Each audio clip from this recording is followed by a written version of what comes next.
Salut à tous et bienvenue sur expériencedegeek.com. Aujourd'hui j'ai décidé de vous faire une petite vidéo pour vous montrer comment utiliser une application qui s'appelle Fluid App. Alors avant de vous montrer l'application en question, je vais vous expliquer le pourquoi du comment de cette vidéo. Alors en quelque sorte, je me suis mis en quête de trouver un agrégateur RSS, donc un logiciel qui me permet de lire mes RSS, mes flux RSS, qui permettait de remplacer Google Reader, qui a mis fin, Google a mis fin à ce service le 1er juillet. Donc j'ai trouvé un site internet qui m'a permis de récupérer tous mes flux RSS, qui se nomme feedly.com, qui je trouve est un excellent agrégateur RSS et qui me permet de vraiment de façon très simple de retrouver tous mes flux RSS. Et le seul inconvénient, c'est que Feedly n'a pas d'application sur le Mac App Store ou sur leur site internet. Donc ce que j'ai fait, c'est que j'ai trouvé une application qui s'appelle Fluid App, qui va permettre en quelque sorte de créer une application feedly.app. Donc voilà à quoi ressemblera l'application en question. Donc vous voyez, ça reprend l'interface web, une interface très épurée qui pourrait être une interface d'application sans aucun problème, avec les petites pastilles de mise à jour. Donc voici, ça c'est mes RSS que je n'ai pas lus encore. Donc je vais les marquer comme lus. Et comme vous pouvez le voir, j'ai 0 nouveau RSS et du coup la pastille a disparu de Feedly. Donc très très sympa comme application. Et maintenant je vais vous montrer comment créer ce genre d'application, sachant que Fluid App fonctionne avec les services comme Twitter, comme Facebook, comme n'importe quel autre site internet, et permettra d'avoir une interface très épurée et d'avoir une semi-application Mac. Maintenant je vais vous montrer ce que c'est un flux RSS. Un flux RSS, c'est comme sur mon site internet par exemple, vous avez à côté de YouTube les flux RSS. Donc vous pouvez vous abonner au flux et ça vous permet d'être tenu à jour des dernières nouveautés et notifications sur le site. Donc chaque fois que je fais un article, paf, il va se retrouver sur mes flux RSS. C'est une espèce de tableau de bord en fait des articles qui sont publiés.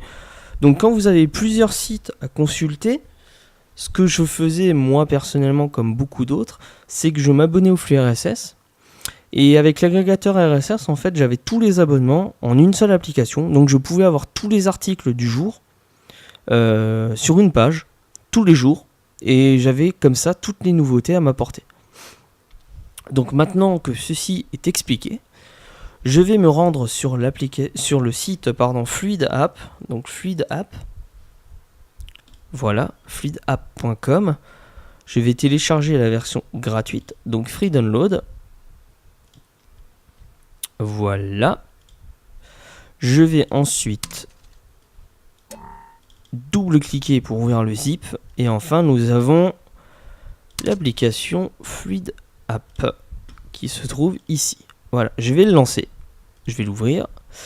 Maintenant, on va rentrer l'URL de la page en question. Donc moi, ce que je veux, c'est créer une application Feedly.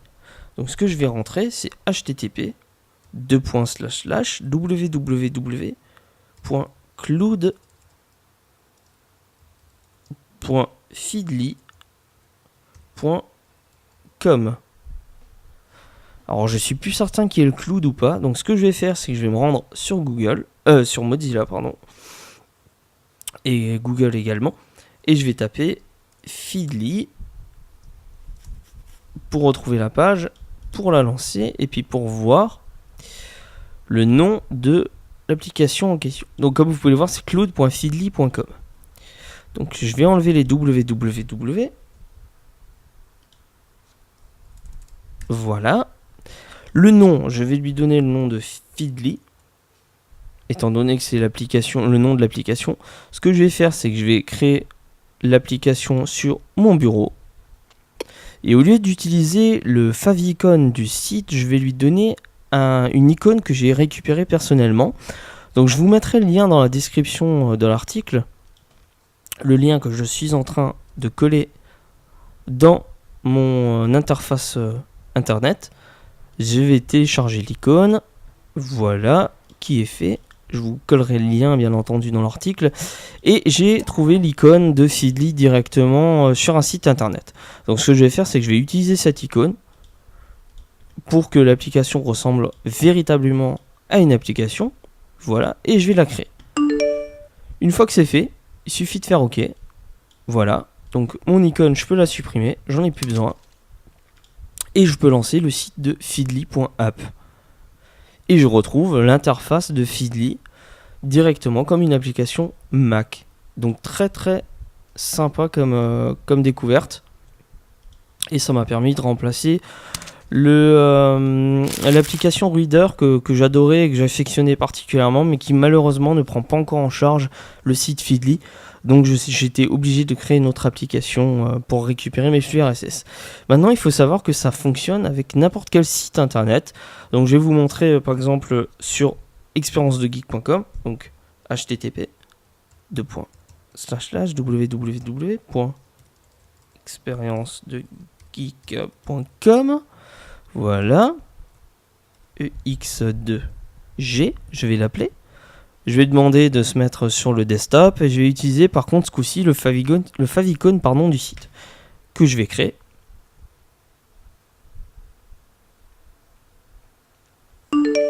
Ça a pris un peu de temps, je pense, à cause du téléchargement de favicon. Je vais faire OK et maintenant je vais vous montrer ce que ça donne. En cliquant dessus, on peut checker automatiquement les mises à jour ou pas. Donc je vais faire down check.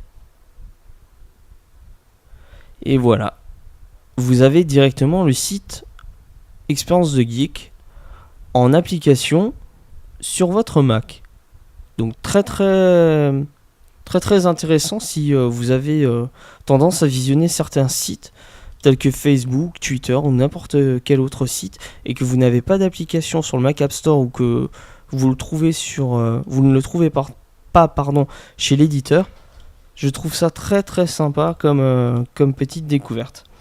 Donc n'hésitez pas à faire des tests, à créer vos propres petites applications. Et je vous conseille vraiment de tester ce petit fluid.app qui est vraiment très sympa et très utile pour ceux qui ont, comme moi, besoin d'être au courant et maintenus au courant de toutes les nouveautés internet. Voilà, j'espère que cette petite vidéo vous aura plu et moi je vous dis à très bientôt sur expériencedegeek.com. Allez, ciao.